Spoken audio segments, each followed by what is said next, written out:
అంతమందు కుమారుని ద్వారా మనతో మాట్లాడాను. ఆయన కుమారుణ్ణి సమస్తమునకు వారసుడిగా నియమించను. ఆయన ద్వారా ప్రపంచములను నిర్మించను. తనలో వచ్చి ప్రార్థన చేసుకున్నాను. ప్రేమగల మా తండ్రి, నీకు వందనాలు, స్తోత్రాలు చెల్లిస్తున్నాను. ఈ ఉదయకాల సమయంలో మీ దాసులమైన మేము, మీ దాసులమైన మేము మీ సన్నిధిలో చేరి స్తుతిస్తున్నాం. నిలువబడిన మేము అందరం కూడా మీ నామాన్ని మాత్రమే మహిమపరుస్తున్నాం, మిమ్మల్ని మాత్రమే హెచ్చిస్తున్నాం. మీకే మహిమా ఘనత ప్రభావం చెల్లిస్తున్నాను. సేవకుల మీద అభిషేకపు భయాన్ని నేను ఈ ప్రాంతం మీద విడుదల చేస్తున్నాను. సేవకుల మీద అభిషేకపు భయాన్ని యేసు క్రీస్తు నామములో విడుదల చేస్తున్నాను. వాక్యపు ప్రత్యక్షతను నేను యేసు క్రీస్తు నామములో విడుదల చేస్తున్నాను. కృప కలిగినటువంటి ప్రత్యక్షతను యేసు క్రీస్తు నామములో విడుదల చేస్తున్నాను. ఈ సమయంలో వాక్యం ద్వారా మా అందరితో మాట్లాడమని నజరేయుడైన యేసయ్య శక్తి కలిగిన నామములో ప్రార్థన చేసి వేడుకొనుచున్నాను తండ్రి, ఆమేన్. హెబ్రీయులకు రాసిన పత్రిక 1వ అధ్యాయము 1వ వచనంలో, పూర్వకాలమందు నానా సమయములలో, అంటే నానా భాగములుగా, నానా విధములుగా ప్రవక్తల ద్వారా మన పితరులతో మాట్లాడిన దేవుడు అని చెప్పారు. మనం ఆరాధిస్తున్న దేవుడు, మనం సేవిస్తున్న దేవుని యొక్క ఔన్నత్యాన్ని మనం గుర్తించకపోతే మన సేవ సక్రమంగా జరగదు. Those who are serving the Lord, we would not recognize about the Jesus Christ, we shall not have prosperity to our ministries. మన పరిచర్యలోనట మనం సేవిస్తున్న దేవుని యొక్క ఔన్నత్యాన్ని మనం గుర్తించకపోతే, మనం చేస్తున్న సేవలో, నేను చేస్తున్న సేవలో, మనం అందరం చేస్తున్న సేవలో, మనం సేవిస్తున్నటువంటి వారి యొక్క ఔన్నత్యాన్ని మనం గుర్తించకపోతే మనము అభివృద్ధి చెందలేమంట. ఆమేన్. అభివృద్ధి చెందలేము. The prosperity shall not obey that in your mind. మొదటి నీ నా జీవితంలో కావాల్సింది మనం సేవిస్తున్న దేవుని యొక్క ఔన్నత్యాన్ని మనం మొదట గుర్తించాలి. మనం అనుకోవచ్చు, మన మొదటి ప్రశ్న ఏం చెప్తుందంటే, మనం గుర్తించగానే ఇంత సేవ చేస్తున్నామా, గుర్తించగానే ఇన్ని బ్రాంచ్లు కట్టామా, గుర్తించగానే ఇంత సేవ చేయగలుగుతున్నామా, ఇన్ని వేల మందికి వాక్యం చెప్తున్నామా అని మీ మనస్సాక్షి ఇప్పుడే మిమ్మల్ని ప్రశ్నించడం ప్రారంభిస్తుంది. కానీ నా బైబిల్లో ఉన్న వాక్యం చెప్తుందో ఒక్కసారి చెప్తాను. నాతో పాటు చూడండి.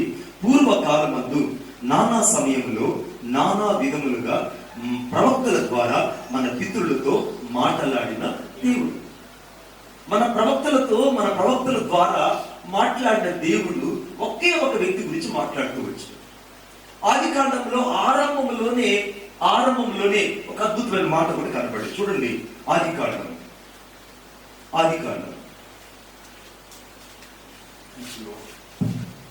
ఆదికాండం అందరూ ప్రారంభంలోనే, అనగా 3వ అధ్యాయము 15వ వచనం. 3వ అధ్యాయం 15వ వచనం. మరియు నీకును స్త్రీకిని నీ సంతానమును ఆమె సంతానమును వైరము కలుగు చేసేను. అది అనే మాట పుట్టోట్లో బైబిల్ ఏం రాయబడింది? ఆయన. ఇప్పుడు హెబ్రీయులకు రాసిన పత్రిక 1వ అధ్యాయంలో ఏం రాయబడింది? ఆయన అనే పదము చేత ప్రారంభించబడ్డాడు. ఎవరి ద్వారా? ఆయన ద్వారా. అంటే ఆదికాండం 3వ అధ్యాయంలో కనబడుతున్న ఆయన, హెబ్రీయులకు రాసిన పత్రిక 1వ అధ్యాయంలో కనబడుతున్న ఆయన ఒకరే. ఆయన పేరు నజరేయుడైన యేసుక్రీస్తు ప్రభువు అని మనకు బాగా తెలుసు. కానీ మన పితరులను దేవుడు మరుగు చేసి ఆది నుండి దేవుడు రహస్యంగా మాట్లాడుతూనే వచ్చాడు. ఎలా మాట్లాడుతూ వచ్చాడు? అక్కడ దేవుడు ఏదెను తోటలో కనబడినప్పుడు, ఆ ఏదెను తోటలో గొప్ప పరాజయం కలిగినప్పుడు, ఆ పరాజయంలో స్త్రీ సంతానాన్ని, నీ సంతానాన్ని గొప్ప వైరం కలుగుతుంది. అది నేను మడిమి మీద కొడుతుంది, దాని తల మీద నువ్వు తొక్కుతావు, నువ్వు విజయుడుగా నువ్వు ఉంటాడు, నీ కుమారుడు ఇలా ఉంటాడని ఆదికాండంలో 3వ అధ్యాయంలో యేసు ప్రభు గురించి చెప్పారు. ఆమేన్. ఇక్కడ మన ప్రవక్తలు ఎవరికి కనబడలేదు. They shall not be recognized about the Jesus Christ. వాళ్ళు యేసును గుర్తించలేకపోయారు. రెండు యేసుక్రీస్తు ప్రభుని మరలా దేవుడు యేసేపులో నుంచి ప్రత్యేకంగా చూపించాడు. They cannot be understanding about the జెన్సిస్ of chapter.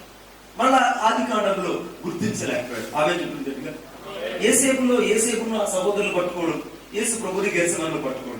ఏసేపును తీసుకెళ్లి ఐగుప్తులకు అమ్మివేడు, యేసుక్రీస్తు ప్రభు కూడా ఇస్కరియోతు యూదా వారికి అమ్మివేడు.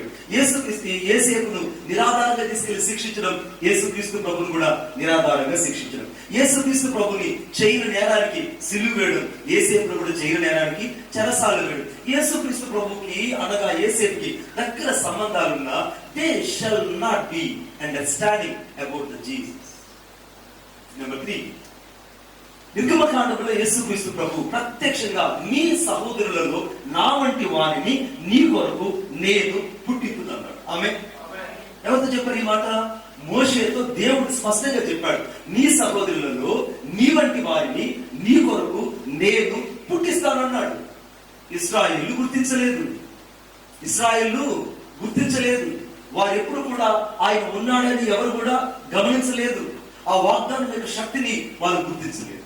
కనుకనే వారి జీవితాల్లో ప్రాస్పారిటీ, అభివృద్ధిని చూడలేకపోయారు. 3వది, అరణ్యంలో ఆయన సర్పము ఎత్తబడి అనగా సర్పము యొక్క బొమ్మ దగ్గరికి వెళ్ళి ఇశ్రాయేలులందరూ ఆ పాము గరిచిన ప్రతి వాడు ఆ సర్పం వైపు అనగా ఇతర సర్పం వైపు చూచినప్పుడు వెంటనే వాడు బతకడం ప్రారంభించాడు. ఆమేన్.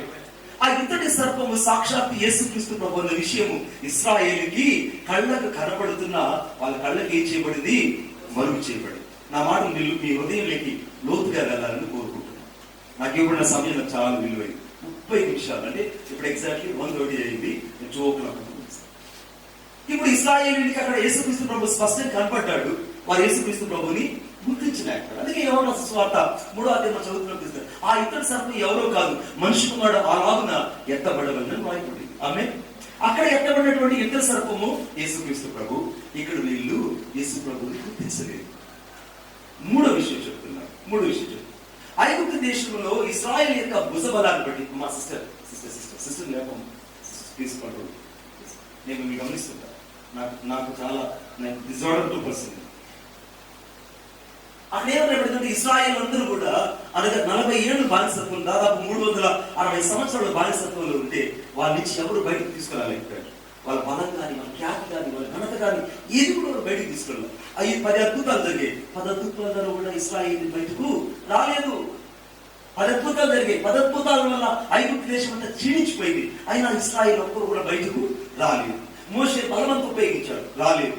అహరోను బలవంతం ఉపయోగించాడు, రాలేదు. ఇక ఆఖరికి ఏం చేయాలో అర్థం కాక ఇశ్రాయేలు లోపల నిరసిల్లిపోతున్నప్పుడు ఫైనల్ అల్టిమేటెడ్ గా దేవుడు మాట చెప్పాడు, ఇక లాభం లేదు, నీవు పస్కా బలిని వధించి ఆ పస్కా బలి రక్తాన్ని ఐగుప్తు దేశంలో ద్వారబంధం మీద అనగా గోషాని దేశంలో ఉన్నటువంటి ఇశ్రాయేలుకి ఇళ్ల మీద మీరు ప్రోక్షించండి, ఈ రాత్రికి మీకు విడుదల కలుగుతుంది అన్నాడు. ఆమేన్. చూడండి, 10 అద్భుతాల వల్ల వారికి విడుదల కలిగిందా? ఆ రాత్రి పస్కా బలి వల్ల విడుదల కలిగిందా? చెప్పాలి గట్టి. పస్కా బలి వల్ల. అయినా కానీ ఇశ్రాయేలుకు అర్థం కాదు. ఎందుకు ఈ విషయాన్ని చెప్తానంటే మన జీవితాల్లో కూడా మన సేవలో యేసుక్రీస్తు ప్రభు యొక్క ఔన్నత్యం మనకు అర్థం కాకపోతే you cannot be understanding and prosperity to about the Jesus Christ. యేసుక్రీస్తు ప్రభు యొక్క ఔన్నత్యం మనకు అర్థం అవ్వాలన్నది దేవుని ఉద్దేశం. ఆమేన్. మళ్ళా చెప్తున్నాను, మరి అర్థం కాక సేవ చేసావని మనం ప్రశ్నించుకో. వాళ్ళకి ఎందుకంటే ఎక్కువ అద్భుతాలు చేశాడు. మన జీవితంలో కొన్నే చేస్తుంటాడు యేసు ప్రభు వారు. అదే ఒక్కొక్క 100 లేదా 200 అద్భుతాలు చేస్తుంటారు సేవలు. వాళ్ళ జీవితాలలో ఆశ్చర్య కార్యాలు. చివరికి ఇశ్రాయేలుకి అరణ్యంలో ఆకలేసింది, తినడానికి ఏమీ లేదు. వాళ్ళందరూ ఆకలితో అల్లాడిపోతుంటే సాక్షాత్ దేవుడు ఏం చేస్తుంటే పరలోకంలో దావీదు దగ్గరకు రాయబడింది ఆ మర్మం. దేవదూతులు తినే ఆహారాన్ని తీసుకొచ్చి ఇశ్రాయేలు నోటికి అందించాడు. అది అపూపము వలె అనగా కొత్తిమీర గింజ వలె ఉన్నది కనుక అది మన్నా అనిపించారు. మన్నా అంటే మంచు కనికలాగా కరిగిపోతుంది, నోట్లో వేసుకోతుంది. ఆమేన్. ఇప్పుడు ఆ మన్నా వాళ్ళ కళ్ళ ముందు, వాళ్ళ గుడాల ముందు వాలితే ఒక్క ఇశ్రాయేలు కూడా గుర్తించలేదు. కొంతమంది ఓమేర్లుగా అంటే సేర్లుగా తీసుకొచ్చి ఎండలుగా దాచుకున్నారు. సబ్బాత్ దినం కూడా ఎక్స్ట్రాగా దాచుకోవడం వల్ల పురుగు పట్టిపోయింది. అందరూ వాళ్ళు తిట్టారు. ఇక ఆ యొక్క మన్నా గురించి వాళ్ళు ఆలోచించడం మర్చిపోయారు. తింటున్నారు కానీ మర్చిపోయారు. ఇప్పుడు మన్నా సాక్షాత్ యేసుక్రీస్తు ప్రభు అన్న విషయము ఇశ్రాయేలుకి అర్థం కాలేదు. యేసుక్రీస్తు ప్రభు యోహాను సువార్త 6వ అధ్యాయంలో మీరు పరలోకములో నా పితరులు అరణ్యంలో మన్నా తినను చనిపోయారు కానీ నేనే నిజమైన మన్నా అన్నాను. ఆమేన్. ఇప్పుడు ఆ మన్నా అరణ్యంలో కనపడిన మన్నా ఎవరు? యేసుక్రీస్తు ప్రభు. ఇప్పుడు ఐగుప్తు దేశంలో కనపడిన పస్కా బలి ఎవరు? యేసుక్రీస్తు ప్రభు. యేసేపుకు సాదృశ్యమైనటువంటి ఎవరెవరు? యేసుక్రీస్తు ప్రభు. ఇశ్రాయేలు జీవితంలో ప్రతి క్షణం అడుగడుగున ఎత్తబడిన ఇద్దరు సర్పం ఎవరు? మనకు ఎందుకు అర్థం కాలేదు? One of the question. సేవకులు మనం ఈ రోజు ఈ వాక్యం అర్థం చేసుకోలేకపోతే సేవ గురించి చెప్పడం చాలా బాగా చూస్తుంది. I have to sustain in my life. ఒక రోజున గొప్ప దైవజనుడు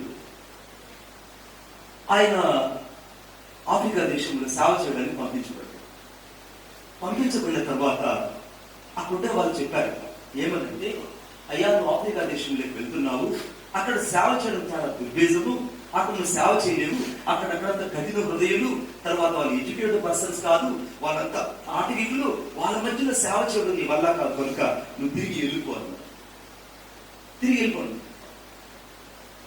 ఈ వ్యక్తి ఆఫ్రికా దేశంలో ఎయిర్పోర్ట్ లో 3 రోజులు కూర్చుంటారు. ఎయిర్పోర్ట్ బయట 3 రోజులు ఈ సేవకులు కూర్చుంటే ఒక బ్రదర్ వచ్చి, బ్రదర్ మీరు ఎవరో ఒక స్వార్థికుల్లాగా ఉన్నారు, ఎక్కడి నుంచి వచ్చారంటే, నేను అమెరికా నుంచి వచ్చాను. ఎందుకు వచ్చాను? నేను ఆఫ్రికాలో ప్రజలకు స్వార్థ చెప్పడానికి వచ్చాను. లేవు, అమెరికాలో ఏం చర్చలు అంటే అమెరికా లేనటువంటి పరిచర్య. నువ్వు వచ్చి ఆఫ్రికాలో చేసేది ఏమన్నది, ఇక్కడంతా ఆటవికులు, మీరు కానుక సరిగ్గా ఎవరు, ఇక్కడ తరగతి ఫెసిలిటీస్ ఇవ్వదు, ఇక్కడ నువ్వు సేవ చేయడం చాలా దుర్భేజం, దయచేసి నువ్వు వెళ్ళిపోయి అక్కడ అమెరికాలో చేసుకో. అక్కడ ఈ ప్రెస్బిటేరియన్ గొప్ప సభ ఉంటుంది, ఆ సభలో మీకు జనాలు ఉంటారు, మంచి ఎక్విప్మెంట్స్ ఉంటాయి, మంచి సౌండ్ సిస్టమ్ ఉంటుంది, ఇవన్నీ ఉంటాయి. ఇక రేపు డబ్బాలు తప్ప ఏమి ఆఫ్రికా దేశంలో ఉండవు, ఆకులు తప్ప ఇక్కడ ఏముండవు, ఇక్కడ సేవ చేస్తాను ఏంటి నువ్వు అని అంటుంటే, అప్పుడు అన్నాడు ఆయన, నేను ఇక్కడ సేవ చేయమని ప్రభు నన్ను పంపించాను. ఆమె అప్పుడు ఆ వ్యక్తి అన్నట, నిజంగా ప్రభు నిన్ను పంపించుంటే ప్రభు నిన్ను వాడుకుంటాడు పో అన్నాడు. ఇక వెంటనే ఆ వ్యక్తి మొదటి రోజు వచ్చి మీటింగ్ పెడితే మీరు నమ్మండి, ఆ మీటింగ్ కేవలం 20 మంది వచ్చారు. 20 పీపుల్స్ ఇన్ ఫస్ట్ మీటింగ్. రెండవ రోజు మీటింగ్ పెడితే 20 మంది వచ్చారు. మూడవ రోజు మీటింగ్ పెడితే 20 మంది వచ్చారు. ఆ వ్యక్తి మోకరించి దేవుని అడుగుతున్నాడు, సిస్టర్ అడుగుతున్నాడు, ఏమని అడుగుతున్నాడంటే, ప్రభువా నేను నన్ను అమెరికా నుంచి ఆఫ్రికా దేశానికి పంపించావు, నేను ఇక్కడ మీటింగ్ పెడితే కేవలం 20 మంది మాత్రమే అటెండ్ అయ్యారు, ఏంటి ప్రభు అని అడిగాడు. అడిగితే అప్పుడు ప్రభు అన్నాడంట, నీవు నన్ను అర్థం చేసుకున్నావా? Are you understanding about me? అదేం ప్రభువా, నిన్ను అర్థం చేసుకోకపోతే నేను ఎలాగా నీ నామంలో బాప్తీసం తీసుకుంటా? నిన్ను అర్థం చేసుకోకపోతే నేను ఎలాగా మిషనరీగా పంపించబడతాను? నిన్ను అర్థం చేసుకోకపోతే ఏ రీతిగా నేను ఇక్కడి నుంచి సేవకు సమర్పించుకొని అమెరికా నుంచి ఆఫ్రికా నేను ప్రయాణం వస్తాను అని అంటే, నో నో నో నో, నా ప్రశ్న అది కాదు నా కుమారుడా, నేను నీకు అర్థమయ్యానా? ఇదే ప్రశ్న ఈరోజు పరిశుద్ధాత్మ దేవుడు నిన్ను అడుగుతున్నాడు. యేసు నీకు అర్థమయ్యాడు, యేసు క్రీస్తు ప్రభు నీకు అర్థమయ్యాడు. మళ్ళా నువ్వు శారీరకంగా ఆలోచించకు, అర్థం కాకుండా పోతే నేను సేవ చేస్తాను. నో నో నో, యేసు నీకు అర్థమయ్యాడా? యేసు క్రీస్తు ప్రభు నీకు అర్థమైతే నువ్వు ఎలా ఉండవు? ఆ వ్యక్తి వెళ్ళి కొన్ని రోజులు ఉపవాసములు ప్రార్థన చేస్తాడు. ప్రభువా, I want understanding about of you, నాకు నువ్వు అర్థం కావాలి, నాకు నాతో నువ్వు మాట్లాడు ప్రభు అని అంటే, అప్పుడు ప్రభు తన గురించి అతను వ్యక్తపరిచిన తర్వాత అతను తిరిగి మళ్ళా అదే ప్రాంతంకి వెళ్ళి, ఆ యొక్క ఆఫ్రికా దేశంలోకి వెళ్ళి, విశ్వలిగినటువంటి ప్రదేశంలోకి వెళ్ళి పరిచర్య ప్రారంభిస్తే ఒకే రోజున 1,00,000 మంది మీటింగ్కి వచ్చారు. రెండవ రోజున 2,00,000 మంది వచ్చారు. మూడవ రోజున 3,00,000కి పైగా వచ్చారు. ఆయన పేరే Reinhard Bonnke. His name is Reinhard Bonnke. Reinhard Bonnke లాగా నీకు నాకు యేసుక్రీస్తు ప్రభు అర్థమైతే, రెనాల్డ్ బోంకే లాగా నీకు నాకు యేసు ప్రభు అర్థమైతే మనం ఇలా బతకము. ఆమె చెప్తాం గట్టిగా, మనం ఇలాగా చచ్చు బ్రతుకులు బతకము, మనం ఇలాగా లేమిలో బ్రతకము, మనం ఇలాగా ఆర్థిక సంబంధం ఇబ్బందుల చేత ఎదుర్కొని ప్రతి దాని కొరకు మనం డిపెండ్ కాము, ప్రతి దాని కొరకు మన ఆలోచనలు ప్రతిసారి ఆలోచించి ఆలోచించి ఆలోచించి మస్తిష్కం అంతా బాడీ చేసుకోవు. నీకు యేసు ప్రభు అర్థం కాలేదు. వాక్యం ఏం చెప్తుందో చూద్దాం నాతో పాటు. ఇప్పుడు నానా సమయంలో నానా విధులుగా మన పితరులతో మాట్లాడిన ఆ దేవుడు వారికి అర్థం కాలేదు. కానీ ఈ ఉదయకాల సమయంలో యేసుక్రీస్తు ప్రభు మనకు అర్థం అవ్వాలి. ఆమేన్. ఇప్పుడు హెబ్రీయుల రాసిన పత్రిక 1వ అధ్యాయంలో ఇప్పుడు ఏం రాయబడిందో చదివారు ఒకసారి. 2వదిగా, ఆయన అనగా ఈ దినముల అంతమందు కుమారుని ద్వారా మనతో మాట్లాడు. కుమారుడు అనే మాట దగ్గర యేసుక్రీస్తు ప్రభు అని పలుకుతాం అందరం. యేసుక్రీస్తు ప్రభు, యేసుక్రీస్తు ప్రభు. ఆయన కుమారుడైనటువంటి యేసుక్రీస్తు ద్వారా మనతో మాట్లాడుతున్నాడు. ఇప్పుడు మనతో ఈ ఉదయకాల సమయంలో మాట్లాడుతున్నది ఎవరు? యేసుక్రీస్తు. మనతో మాట్లాడుతుంది ఎవరంట? యేసుక్రీస్తు ప్రభు. మనతో మాట్లాడుతుంది ఎవరు? యేసుక్రీస్తు ప్రభు. మనతో మాట్లాడుతుంది ఎవరు? యేసుక్రీస్తు. మనతో మాట్లాడుతుంది ఎవరు? యేసుక్రీస్తు ప్రభు. ఆయన ఎందుకు మనతో మాట్లాడుతున్నాడు అంటే వాక్యం ఏం చెప్తుందో చూద్దాం. ఆయన మొదటిసారిగా మాట్లాడినప్పుడు మోషే అన్నాడు, ఏమన్నాడంటే, అయ్యా నువ్వు నాతో మాట్లాడితే నా చెవులు కన్నుబేగి పగిలిపోతున్నాయి, కనుక నీవు అగ్ని దూర ఆ యొక్క వర్ణముల నుంచి నాతో మాట్లాడితే వెళ్ళలేకపోతాను, కాబట్టి నేను గుడారంలో నిలబడతా, అక్కడ నుంచి మాట్లాడు అంటే. ఇప్పుడు తండ్రిని దేవుడు ఏం చేశాడు? కాస్త డిక్రీజ్ అయ్యాడు. ఏమయ్యాడు? సీనాయకుడి మీద మాట్లాడితే ఒక్కరు వినలేదు అయ్యగారు. సేనాయకుడు మాట్లాడితే ఒక్కరు వినలేదు. సేనాయకుడు మాట్లాడితే ఒక్కరు కూడా దేవుడి స్వరాన్ని వినలేకపోయారు. మీరు ఏం చేస్తుంది? 11వ మొత్తం చదివితే మీకు అర్థమవుతుంది. ఆ యొక్క కొండ దగ్గరికి వచ్చినప్పుడు ఒక్కరు కూడా జీవం కలిగిన కొండను సమీపించలేకపోయారు. ఇప్పుడు చివరికి యేసుక్రీస్తు ప్రభువు మాట్లాడడానికి వచ్చినప్పుడు ఒక్కరు కూడా వినలేదు. ఎందుకు? ఈ ప్రశ్న నీకు అర్థం అవ్వాలని కోరుకుంటున్నాను. రెండవసారి ఈ మోషేతో దేవుడు అన్నాడు, మోషే నాతో నువ్వు ఒక్కడే వచ్చి మాట్లాడు, నేనేం మాట్లాడుతానో అవన్నీ తిరిగి ప్రజలకు చెప్పాను. ఆమె. ఇప్పుడు మోషే కోసం ఎంతమంది ఎదురు చూస్తున్నారు చెప్పండి? ఎంతమంది ఎదురు చూస్తున్నారని? నో 6 లక్షల మంది కాల్బలం అక్కడి నుంచి బయలుదేరేటప్పుడు అక్కడి నుంచి వాళ్ళకి మల్టిప్లై వేసుకుంటే 5 లక్షల మంది అయ్యారు. ఇప్పుడు 5 లక్షల మందితో దేవుడు మాట్లాడుతుంటే ఒక్కడు బ్రతకట్లేదు. 12 గోత్రాల వారు భయపడిపోయారు. ఇప్పుడు దేవుడే మాట్లాడాలంటే ఒక్క మోషే అక్కడికి వెళ్ళాలి. 40 రాత్రులు 40 పగలు దేవుడితో సహవాసం చేసిన తర్వాత దేవుడు మోషేతో ఏదైతే డిజైనింగ్ ప్లాన్ చేశాడో ఆ ప్లాన్ అంతా మోషే విన్నాడు. భూలోకానికి వచ్చి ఒక మోషే చెప్తున్నాడు. ఆమె. ఇప్పుడు దేవుని దగ్గర ప్రతి ప్రణాళికతో భూలోకాన్ని తీసుకొచ్చే వ్యక్తి ఎవరంటే ఒక పాస్టర్ గారు మాత్రమే. ఆమె. మోషే ఏ రీతికైతే దైవ స్వరాన్ని విని, ఏ రీతికైతే మోషే దేవుని చిత్తాలు చేసి, ఏ రీతికైతే మోషే దేవుని యొక్క ప్రణాళికనంతా భూలోకానికి అందించాడో, దేవుని యొక్క మర్మము, దేవుని యొక్క చిత్తము, దేవుని మనసంతా కూడా అర్థం చేసుకుని ప్రజలకు అందించేది ఏకైక వ్యక్తి అంటే సేవకుడు. ఇప్పుడు మోషే దేవుడితో అనుసంధానం చేయకుండా, మోషే దేవుడితో సమయం గడపకుండా ప్రజలకు ఏం చెప్పుకుంటాడు ఆలోచన. మీకు అద్భుతం మాట నేను చెప్తాను. ఒక్క మాట కూడా మోషే నా నోట నుండి ఎక్స్ట్రాగా చెప్పలేదంట. ఆమె. ఏది దేవుడు తనకు సినాయి కొండ మీద ఆజ్ఞాపించడం ఆ యావత్తును అతను చేయుటకు బెసలేలుకు ఆ పని అప్పగించిన భయపడింది. అదొక పని మార్చాడా? పని అట్లే చేశాడా? చెప్పాలి. పని మార్చాడా? పని ఏమన్నా అట్లే చేశాడా? మనం ఇప్పుడు యేసయ్య చెప్పింది అలాగే చేస్తున్నామా? మనం మారుస్తున్నామా? అర్థం కావట్లేదు. You cannot be understanding of the limbs of God. వాక్య చివరిలో రాయబడిన మాట్లాడేది తెలుసా? ఆ దినంలో అంతమంది కుమారుడు ద్వారా మనతో మాట్లాడను.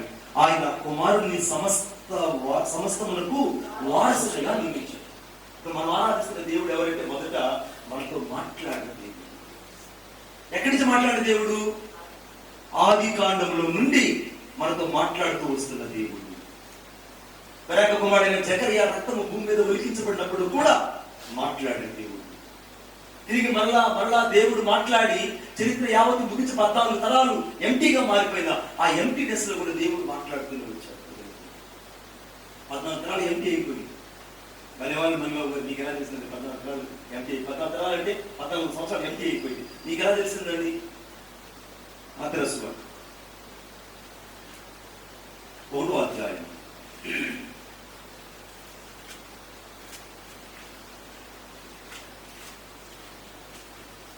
17 వచ్చిన మధ్య భాగంలో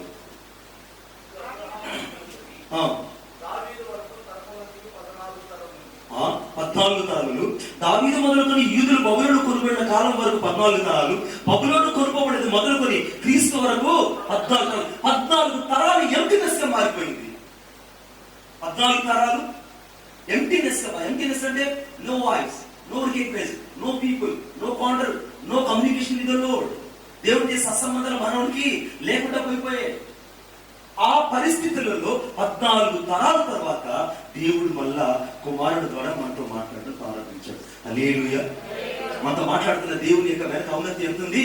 14 తరాలు మనుషులతో సంబంధాలు లేవు, మానవులతో దేవుడికి సంబంధాలు లేవు, అన్ని అయిపోయాయి. ఒక మనుషులతో దేవుడు కోపం వచ్చింది, ఒక మనుషులతో దేవుడు మాట్లాడాడు. ఇన్సంట్లో తెలుసా మీకు?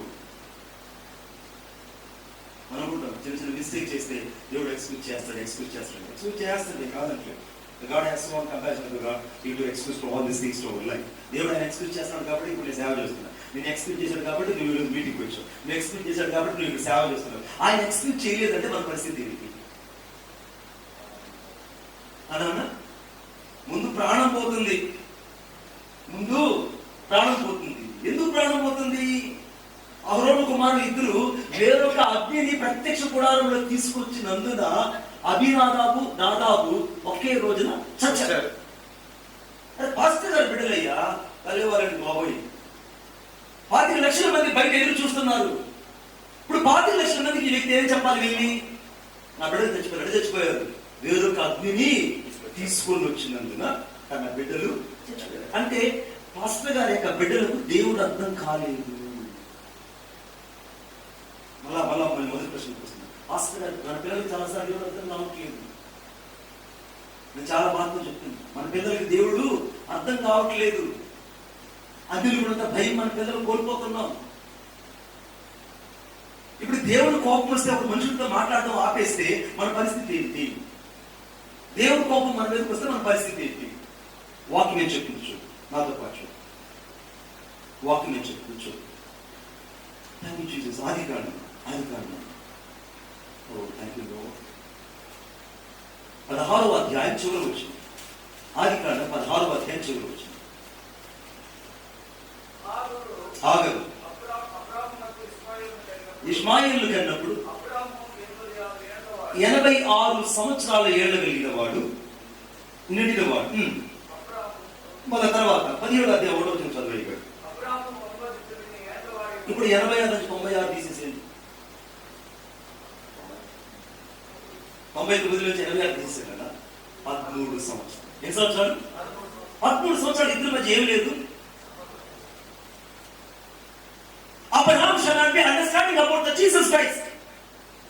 అబ్రహాంకి దేవుడు అర్థం కాలేదు కనుకనే 13 సంవత్సరాలు అబ్రహాముతో దేవుడు మాట్లాడలేదు.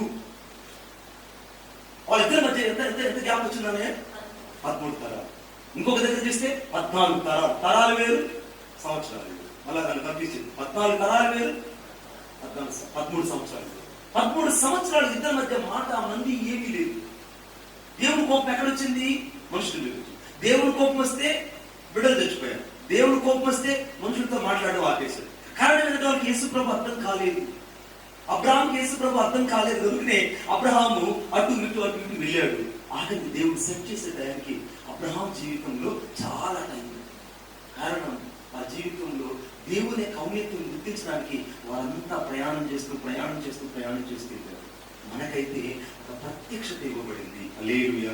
యేసు ప్రభు మనకు అర్థం అవ్వాలి. నాతో పాటు చెప్పండి, యేసు ప్రభు నాకు అర్థమవునుగా, నాకు అర్థమవునుగా, నాకు అర్థమవునుగా, నాకు అర్థమవునుగా.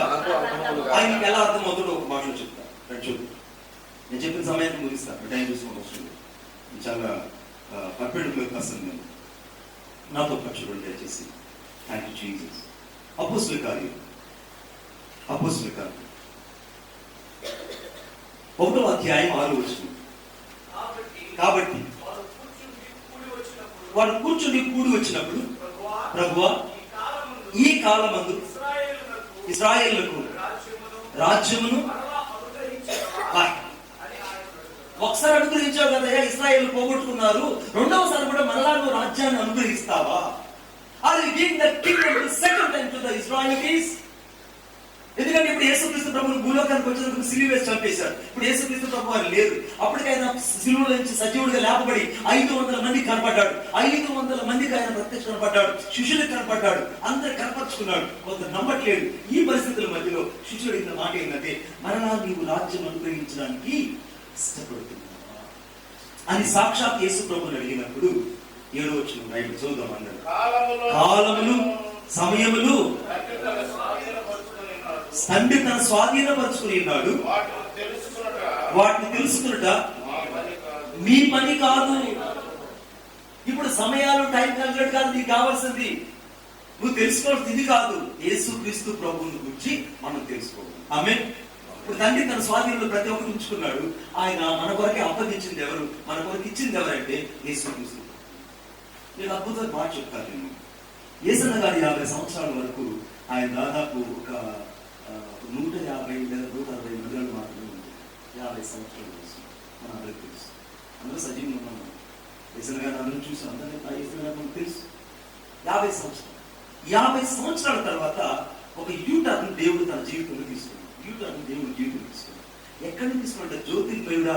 జ్యోతిర్మయుడా అనే పాట దగ్గర నుంచి యేసుక్రీస్తు ప్రభు యూటర్న్ తీసుకున్నాడు.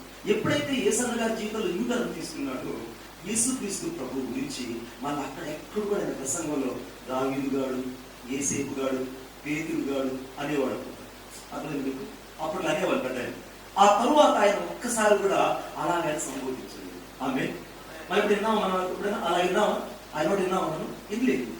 ఒకేసారిగా 1000 సంఘాలు ఎలా వచ్చాయి? ప్రశ్న ఎవరికి కలిగిందా? నాకు చాలా సంగతి. యేసన్న గారికి యేసు ప్రభు అర్థమైనట్టుగా మనకు అర్థం కాలేదు. Something is happened to our ministries about the Jesus Christ shall not B understanding is the lack.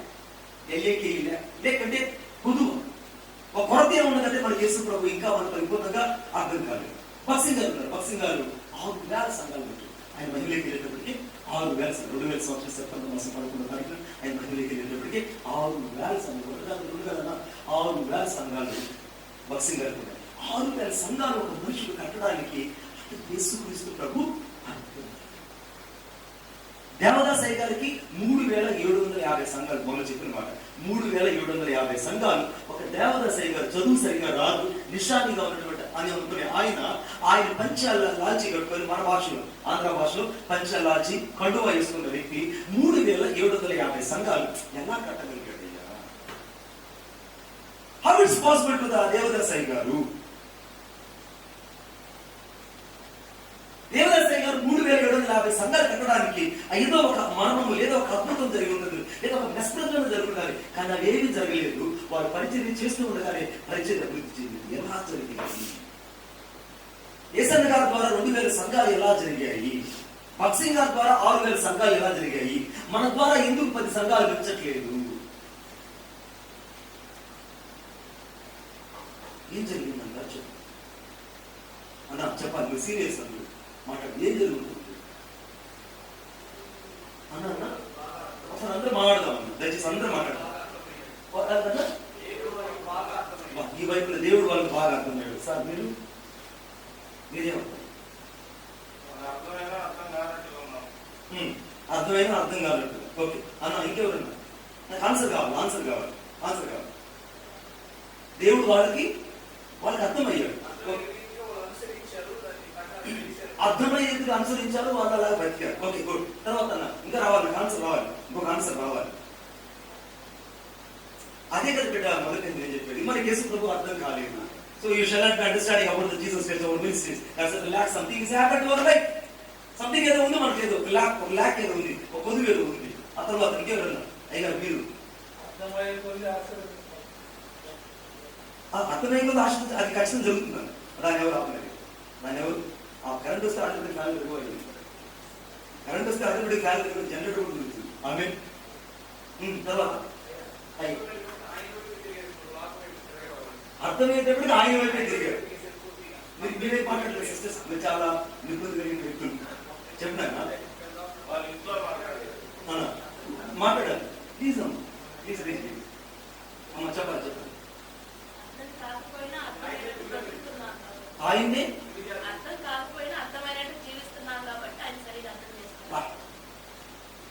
అర్థం కాకపోయినా అర్థమైనట్టు నటిస్తూ జీవిస్తున్నాం కాబట్టి మనం ఇలా ఉన్నాం. తర్వాత ఇంకెవరైనా ఇంకో క్వశ్చన్ లేకపోతే బాగుంటుంది అన్న. ఇంకెవరున్నా? అమ్మో, అందరూ ఏ పాయింట్ వచ్చారు. మనకు అర్థం కాదా? ఇలా మీరు మాట్లాడాలి. ఇంకా అర్థం కాలేదు.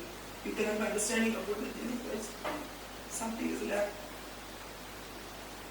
చెప్పడం మాట షాలేమన్ గారు అందరూ పనిచేసి చేస్తున్నారు. ఆయనకు 100 ఎకరాల్లో మీటింగ్ కండక్ట్ చేయాలి. 100 ఎకరాలు 50 ఎకరాలు కొన్నాడు. షాలేమన్ గారు మీటింగ్స్లలో గతంలో ఉండి పనిచేసి చేస్తారు. ఇప్పుడు ఆయన టాప్ రేంజ్ ప్రాక్టీస్ దగ్గరికి ఎలా చేయాలి? కులాన్ని ఏమైనా కూడబెట్టుకున్నాడా, లేక మతస్థులు ఏమైనా పైకి లేవనెత్తుకున్నాడా, లేక ఒక వర్గాన్ని ఏమైనా నిర్మించాడా? ఏం చేశాడు? చెప్పాలి ఏం చేసి ఉంటాడు? ఆయన యేసు ప్రభు అర్థమయ్యాడు. బ్రాంచ్లు జరుగుతున్నాయి, సంఘం విస్తరణ అవుతుంది, ఒక 100 ఎకరాల్లో మీటింగ్స్ కండక్ట్ చేయబోతున్నాడు. ఇవన్నీ జరుగుతాయి, మన కళ్ళలో జరుగుతున్న సత్యం. స్టీఫన్ గారికి అర్థమయ్యాడు, సతీష్ కుమార్ గారికి అర్థమయ్యారు, వీళ్ళందరికీ అర్థమయ్యారు. అన్న వాళ్ళందరూ హై గ్రేడ్ స్టేజ్ లో ఉంటారు. లేదు వాళ్ళందరూ లో గ్రేడ్ స్టేజ్ లో ఉండేవాళ్ళు. అర్థమవుతుందా చెప్పింది? మరి వాళ్ళకందరికీ అర్థమయ్యాడని మనమే అనుకుంటున్నా, నేను అనుకుంటున్నా. కానీ మనకెందుకు అర్థం కావట్లేదు? అర్థమైనట్టు సిస్టర్ చెప్పినట్టు నటిస్తున్నాం, అర్థమైతే మనము నటిస్తూ జీవిస్తున్నాం అంతే. అని అర్థం చేసుకున్నామా మనం ఈరోజు? ఎలా వాక్యం ముగించేద్దామా, వాక్యంలోకి వెళ్దామా? వాక్యం ముగించేద్దాం, వాక్యంలోకి వెళ్దామా? వాక్యం ముగించేద్దామా, వాక్యంలోకి వెళ్దాం? రెండు వాక్యం. ఇప్పుడు come to the point, the main, the Jesus Christ is understanding total life, and through the Hebrew chapter 1 verse 2, Hebrew రాసిన పత్రిక 1వ అధ్యాయం 2వ వచనం.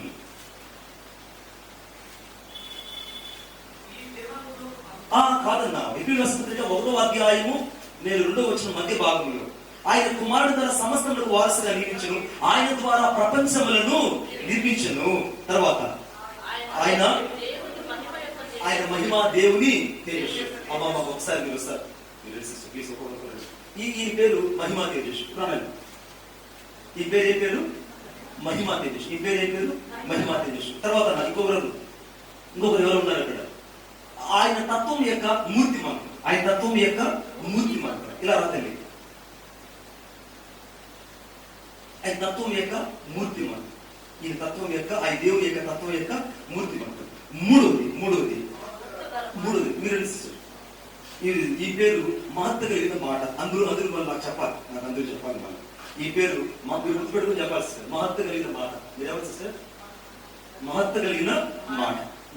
4వది నాతో పాటు అందరూ చూడండి. ఇంకొకరి సిస్టర్.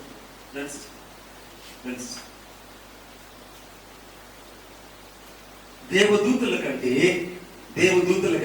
శ్రేష్టమైన, దేవదూతల కంటే శ్రేష్టమైన. ఇప్పుడు ఇక్కడ ఈ పేరేం పేరు? మహిమ తేజస్సు యొక్క శక్తి. ఈ పేరేం పేరు? మూర్తిమంతత్వమైనటువంటి. ఈ సిస్టర్ ఏం పేరు? మహత్త కలిగిన మాట. ఈ పేరేం పేరు?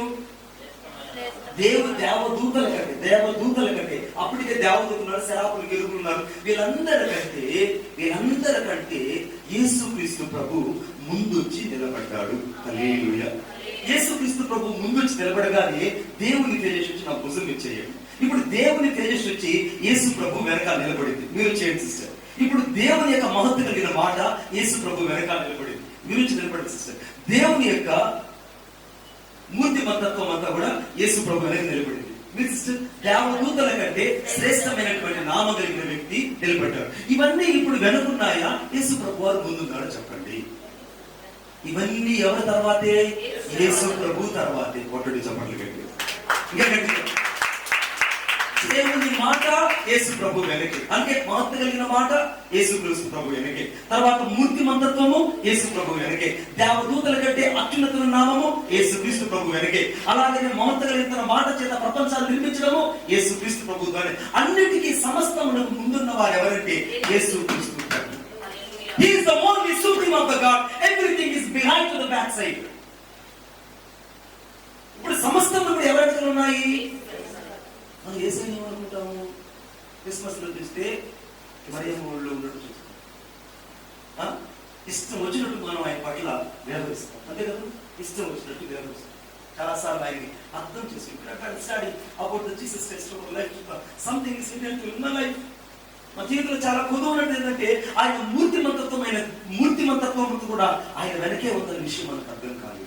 మహత్తరైన ప్రతి మాట కూడా ఆయన వెనకే దాగి ఉందని అర్థం కాలేదు. అంతకంటే ఎక్కువగా దేవతల కంటే, దేవదూతల కంటే ఎంతో శ్రేష్టమైన నామం కలిగిన వ్యక్తి అనే విషయం మనకు అర్థం కాలేదు. అంతకంటే ఎక్కువగా దేవుని యొక్క మూర్తిమంతత్వం అంతా ఆయన ముందే నిలిచి ఆయన వెనక నిలబడి ఉందన్న విషయము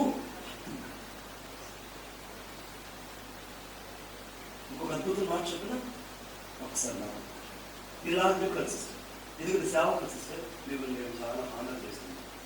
అలాగే మీరు ఎక్కడ బాగుంటుంది, మీరు ఎక్కడ ఏముంటుంది, మీరు చాలా ఇంపార్టెంట్ అన్న మీరు ఒక్కసారి సాక్షాత్తు ఇప్పుడు ఆది కాండములో అక్కడ మెల్కీసెదెకు క్రమం చొప్పున షాలేము అనేటువంటి ఒక రాజు కనపడ్డాడు. ఆ రాజు మళ్ళీ కనపడి మళ్ళీ ఎప్పుడు కనపడలేదు. ఆమె కనపడ్డాడు మళ్ళీ ఎప్పుడు. ఈ పేరు ఏ పేరు? మెల్కీసెదెకు క్రమం. ఏ పేరు? ఏ పేరు? అలా మీరు పేరు కూడా నా కోసం కొంచెం రెడీ నువ్వు వస్తానన్నా మా బాబు. ఈ పేరు ప్రధాన యాజకుడు. ఈ పేరు ఏ పేరు? ప్రధాన యాజకుడు. ఇలాగే ప్రధాన యాజకుడు మూడు.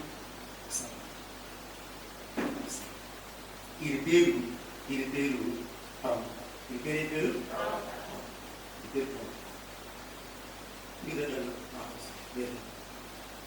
ఈ పేరు thank you Lord, thank you Jesus.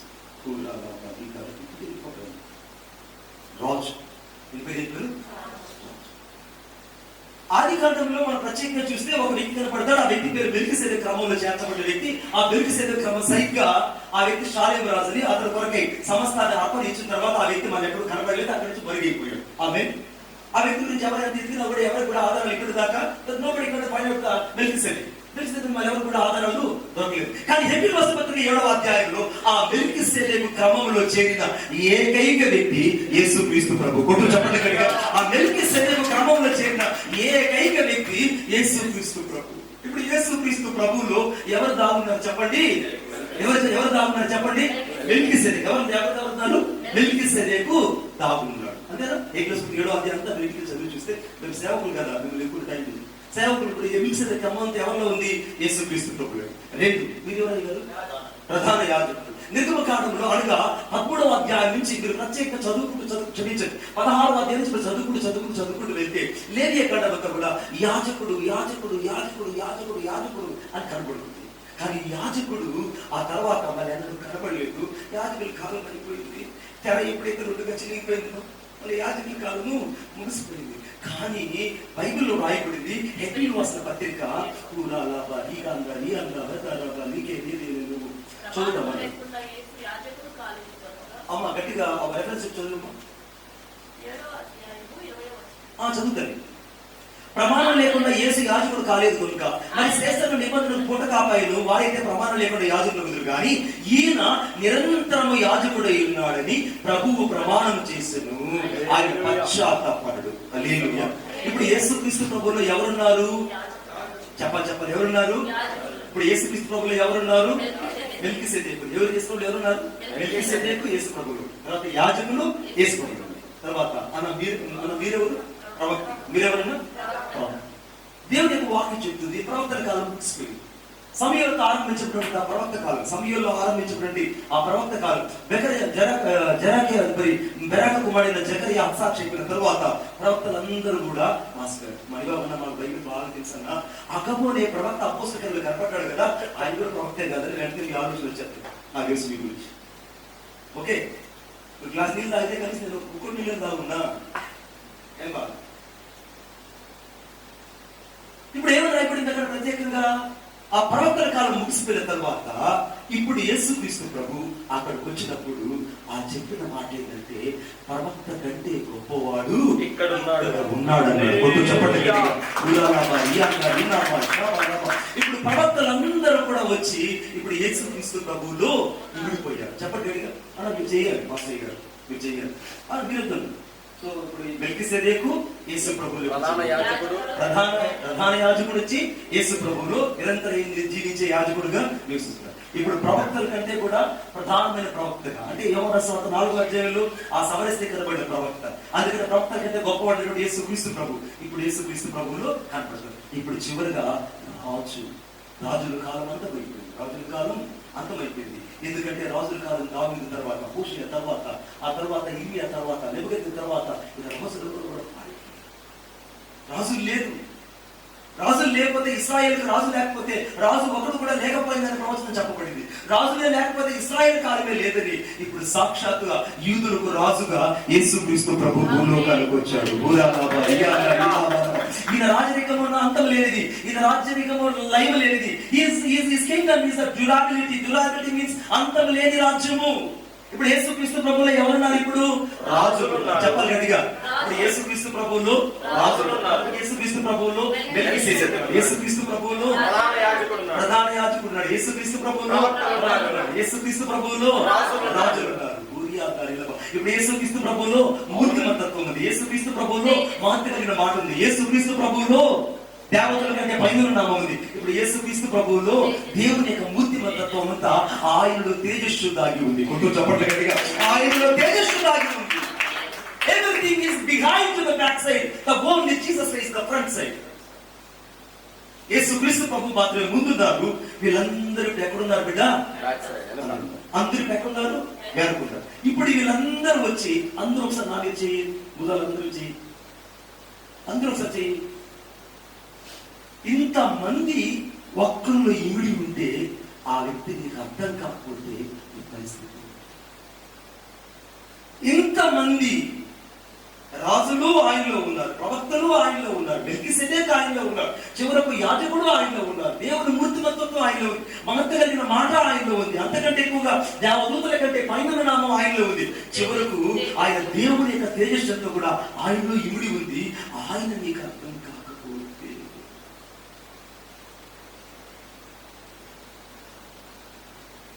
ఇది మన జీవితంలో జరుగుతుంది. ఎక్కడ పడింది దెబ్బ? ఇది మనకు అర్థం కాలేదు కనుకనే చాలా సార్లు మనం ఒక్క చావు చేస్తున్నాం. శాస్త్రాల పేరులో ప్రతి పైసాకు వాడి పంపు నీరు పంపు తిరుగుతున్నాం. ప్రతి పైసాకు చాలా సార్లు ఇబ్బందులు పడి ఇతరుల మీద ఆధారపడుతున్నాం. ఇతరులకు ఫోన్ చేసి మరీ అడుగుతున్నాం.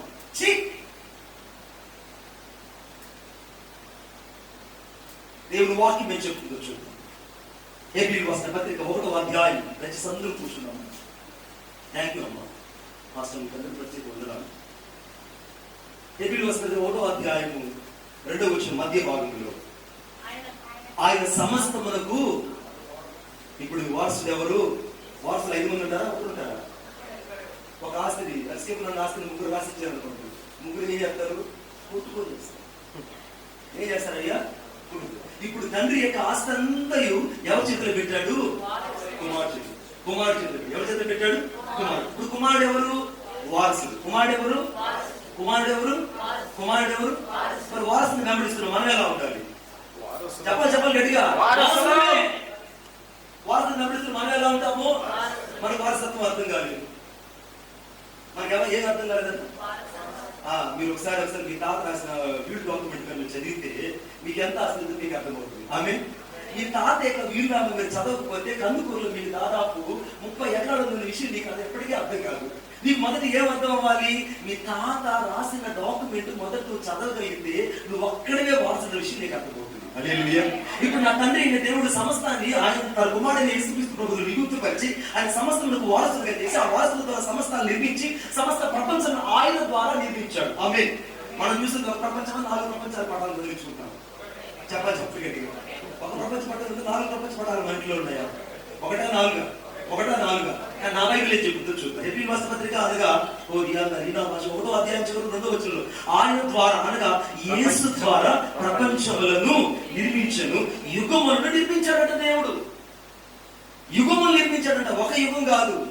నువ్వు చూసేది ఒక ప్రపంచం మాత్రమే. ఇట్లాంటి ప్రపంచాలుగా దేవుడు తన మహత్వ కలిగిన మాట చేత సాక్షాత్ యేసుక్రీస్తు ప్రభు అన్ని నిర్మించి ఆయన. ఆమేన్. నువ్వు ఒక ప్రపంచాన్ని చూస్తున్నావు. ఒక ప్రపంచాన్ని చూస్తున్నావు. నువ్వు చూడవలసిన ప్రపంచాలు చాలా ఉన్నాయి. ఒక ప్రపంచమే నీకు నాకు తెలుసు. కానీ ఆయన గురించి చెప్పబడింది ఆయన ప్రపంచాలను నిర్మించాడు. ఒక ప్రపంచం కాదు బిడ్డ, యుగములను ఆయన ముందుగానే నిర్మించాడు. ఇంతటి మహత్వ కలిగినటువంటి మాట మన కళ్ళ ముందు నిలబడినప్పుడు ఆ మాట జీవగలిగిందని గ్రహించలేకపోతున్నాం. ఆ మాట అగ్ని వంటిదని గ్రహించలేకపోతున్నాం. ఆ మాట మనల్ని రెండుంచలు కలిగిన ఖడ్గము ఎటువంటి పరిస్థితులను ఛేదించగలదన్న విషయం మనం గ్రహించలేకపోతున్నాం. బోధించడంలో నీకు మించిన వాళ్ళు ఎవరు లేరు బిడ్డ. ఎందుకంటే నువ్వు నాకంటే మంచి టాలెంట్ నాకు తెలుసు. ఆ పరిస్థితి ఏం తెలుసా? కురుపిని సరిగా మాట్లాడలేదు, నాకున్న నత్తి ఉట్లేదు, నాకున్న జ్ఞాపక శక్తి కూడా ఎవరికి లేదు. అంత అంత మతి చెల్లించుకునే పరిస్థితి నాకు. ఇది నా రియల్ హిస్టరీ. నా జ్ఞాపక శక్తి తక్కువ, సరిగా నత్తి, నేను సరిగ్గా నడవలేదు, మీరు గమనించాలి, నడవలేదు. సో ఇట్లా నడుచుకుంటే తిరిగేవాడు, ఇట్లా నడుచుకుంటే తిరిగి నాకంటే నువ్వు మంచిగా నడవగలవు. దేవుడు నీకు ఎందుకు అర్థం అవ్వలేకపోతున్నాడంటే ఆయన మూర్తిమంతత్వము, ఆయన మహత్తు కలిగిన మాట చివరకు రాజులు, యాజకులు సమస్తము ఇప్పుడు ఎవరిలో ఇమిడిపోయినారని ప్రభువైన యేసు క్రీస్తులో నిర్మించబడి ఇమిడిపోయినారు. యేసు ప్రభు ఇమిడిపోయినారు. ఇప్పుడు ఆయనను కలిగి ఉంటే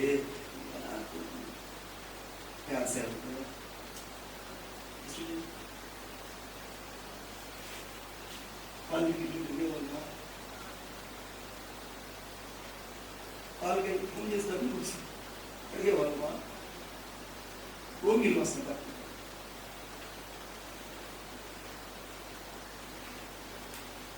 రోగిలు వస్తుంటారు. Thank you Jesus.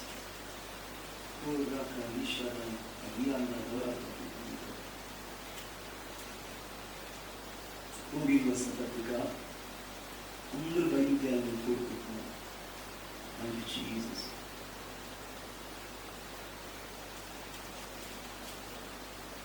ఎనిమిదో అధ్యాయము 37వ వచనం. 32, 8:32.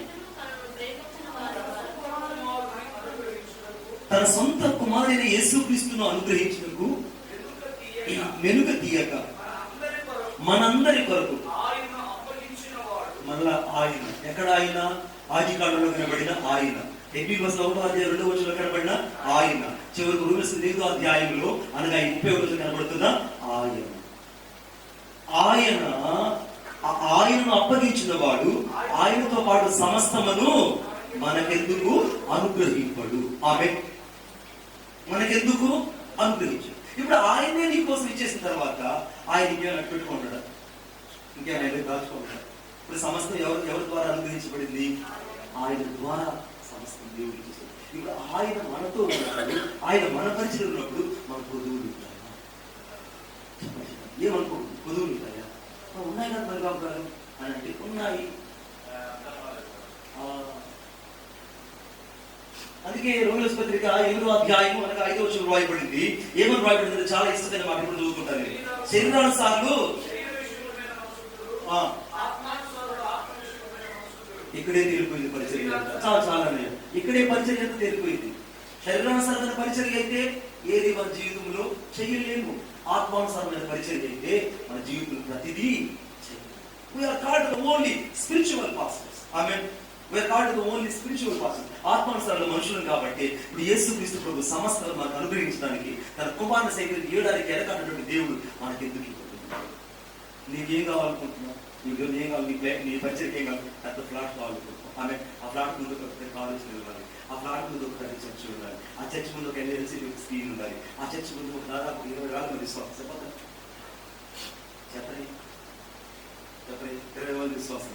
20,000 మంది విశ్వాసాల మధ్యలో నువ్వు ఒకటే వాక్యం చెప్తుంటే ఎల్సీడీ స్క్రీన్ మీద నీ గురించి డిస్ప్లే అవుతుంది. ఆ తరువాత ప్రజలందరూ వచ్చి నీ ముందు నిలబడి ప్రార్థన వాక్యం అయిన తర్వాత మనందరూ బాప్తిసాలు ఇస్తారు. ఎలా ఉంటుంది నువ్వేం చేసుకోవచ్చు? జస్ట్ ఇమేజింగ్కే ఇంత అద్భుతంగా ఉంటే అనుభవిస్తే ఎట్లుంటుంది? యేసు గురించి విన్నందుకే ఇంత ఆలోచన లోపల ఎక్సైటింగ్ వచ్చేస్తే ఇక ఆయనతో కలిసి మిళితమైపోతే ఎలా ఉంటుందో ఆలోచించాలి. ఇప్పుడు యేసు నీలో మిళితమైపోవాలి. ఆమేన్. యేసుక్రీస్తు ప్రభు నీలో మిళితమైపోవాలంటే వాక్యం ఏం చెప్తుందో దయచేసి చూద్దాం. అనగా 8వ అధ్యాయము 29వ వచనం. ఎందుకనగా తన కుమారుడు అనేకులలో జ్యేష్ఠుడగునట్లు దేవుడు ముందుగా ఎవరిని ఎరుగనో వారు తన కుమారుడితో స్వారూప్యం గల వరకు దేవుడు తన స్వారూప్యం కొరకు వాళ్ళు నిర్ణయించుకున్నారు. ఆమేన్. మరి ఎవరిని ముందుగా నిర్ణయించిన వాళ్ళు పిలిచాడట. ఎవరిని పిలిచాడు? నీతిమంతులుగా తీర్చాడు. ఎవరిని నీతిమంతులుగా తీర్చాడో వారిని దేవుడు గ్లోరిఫైడ్. మన మినిస్ట్రీని దేవుడు గ్లోరిఫై చేయబోతున్నాడు. ఆమేన్. గ్లోరిఫై అంటే మహిమపరచబోతున్నాడు. ఆమె చెప్పడు గట్టిగా. దేవుడు మహిమపరచబోతున్నాడు. ఆమె చెప్పడు గట్టిగా. ఇప్పుడు యేసులో ఏం దాగుందంటే సమస్తం ఉంది. ఇప్పుడు ఆ వారసుడు మన జీవితాలలో ఉన్నాడు. ఇప్పుడు మనం కూడా వారసులము. మనం ఏమనంట బానిసలు కాదు. అబ్బా తండ్రిని చూస్తే మన దేవుడితో కూడా తండ్రి కుమారుడు మనం వాళ్ళు దుర్బీజులు, కానీ మనం ఇంకా బానిసలు కాదు. అద్భుతాలను పొంది ఉన్నాం. దేవుడి కొరకే జీవించే వాళ్ళం అయినాం. యేసుక్రీస్తు ప్రభుతో పాటు సమస్త మనకి ఇచ్చాడు. ఇప్పుడు మనం సమస్తం కలిగి ఉన్నాం. మనం కలిగి ఉన్నప్పుడు అంతా ఈ ఇంటి వెనకల, ఈ గోడ వెనకల, ఈ తెర వెనకల నీకు కావాల్సినంత దాచింది అనుకోండి అన్న.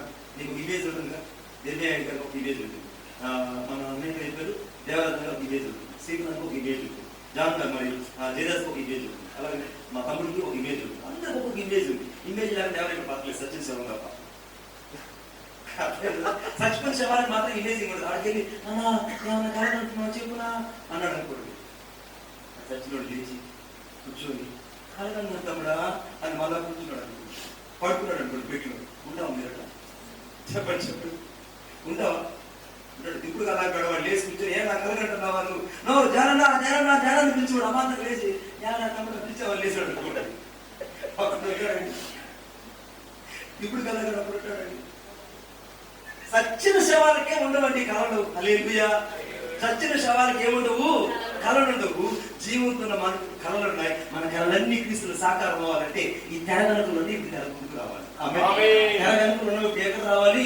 తెర ముందుకు రావాలి. కాకపోతే మన పద్మనాభ దేవాలయం కేరళలో ఉంది. ఆ కేరళ పద్మనాభ దేవాలయంలో ఒక్క తలుపు మాత్రం తెరిచారు. ఒక్క తలుపు తెరిస్తే దాదాపు 3600 టన్నుల బంగారం ఒకసారి బయట వచ్చింది.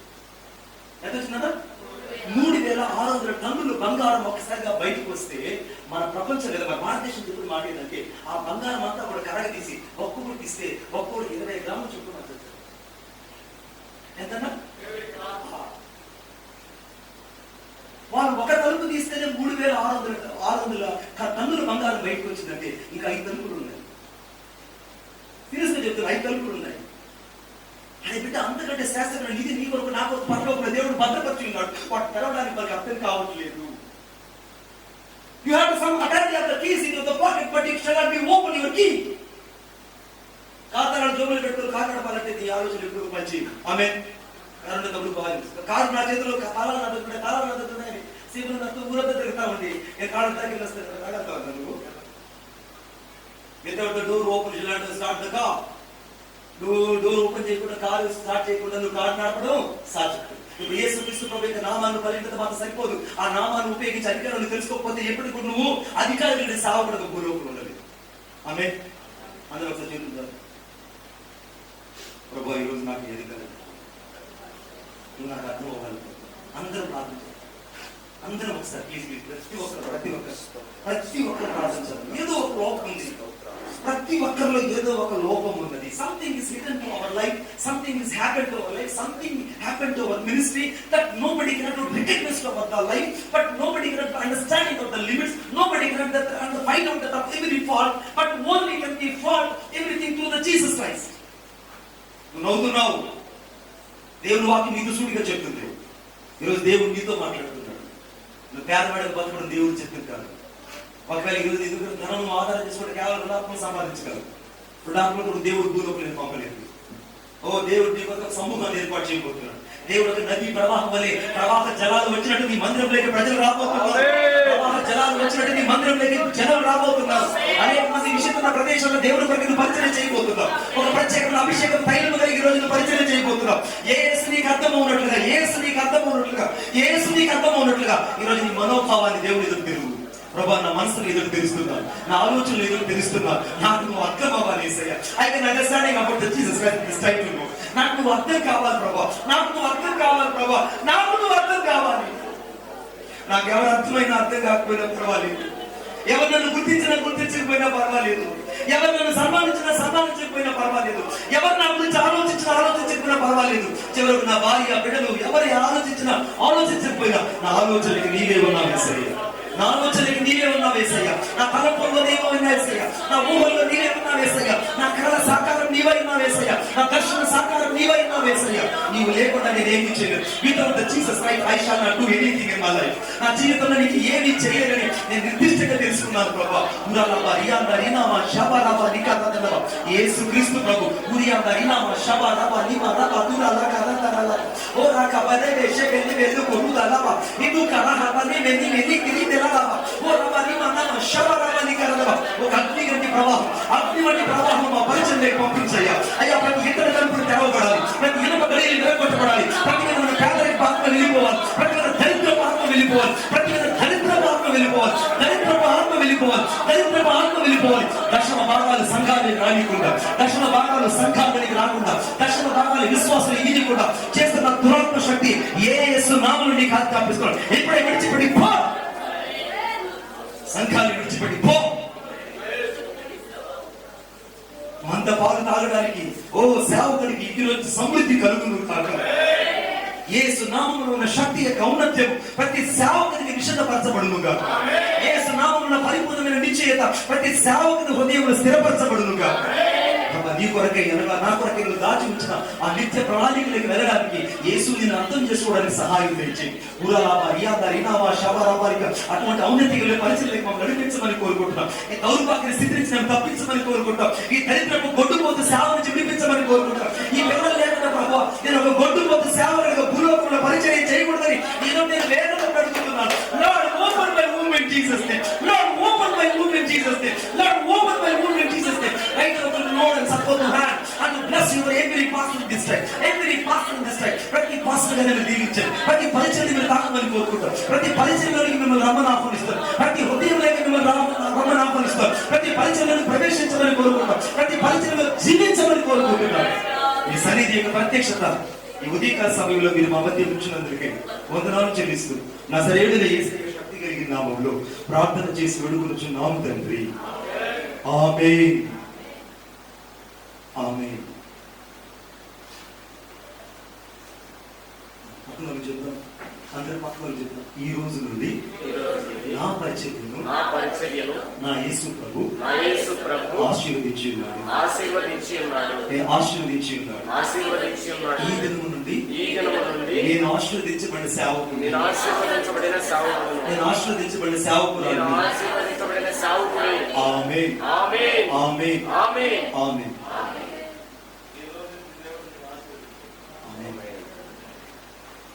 వీళ్ళందరూ అర్థమైపోయింది. అందరూ ఏమనుకున్నా అర్థమైంది. అర్థమైందా?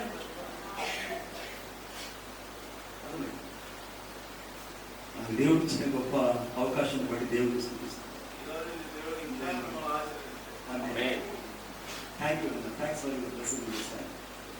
దేవుడు ఉదయకాల సమయంలో నేను ఇక్కడ రావడానికి కూడా వీలు లేదు. ఆడో డజంట్ ప్లాన్ మై మైండ్. నాకు ఏమాత్రం కూడా ఆలోచన లేదు ఇక్కడ రావడం. సాయంత్రం వల్ల కావాలో మీటింగ్ ఉంది, కావాలో మీటింగ్ చూసుకొని పలువురు మళ్ళీ రాత్రి ఇన్లా ఎక్స్ప్రెస్ ఎక్కి చీరాల్లో ఒక 11 మంది సేవకులు ప్రతిష్ఠించారు. మళ్ళీ దీని సాయంత్రము చీరాల్లో జాన్రావుపేట అవుతుంది, అది చూసుకుని విజయవాడ వెళ్ళాలి. ఈ మాత్రమే నా ముందున్న షెడ్యూల్. జస్ట్ నేను పాస్ ఆన్ అయిపోతున్నా అప్పుడు నిర్మలా సార్ మాట్లాడడం, రావడం. దేవుడు వాళ్ళందరినీ ఆశీర్వదించుగా అందరికీ మన నీ సమయాన్ని సేవ ప్రకటిస్తున్నాం.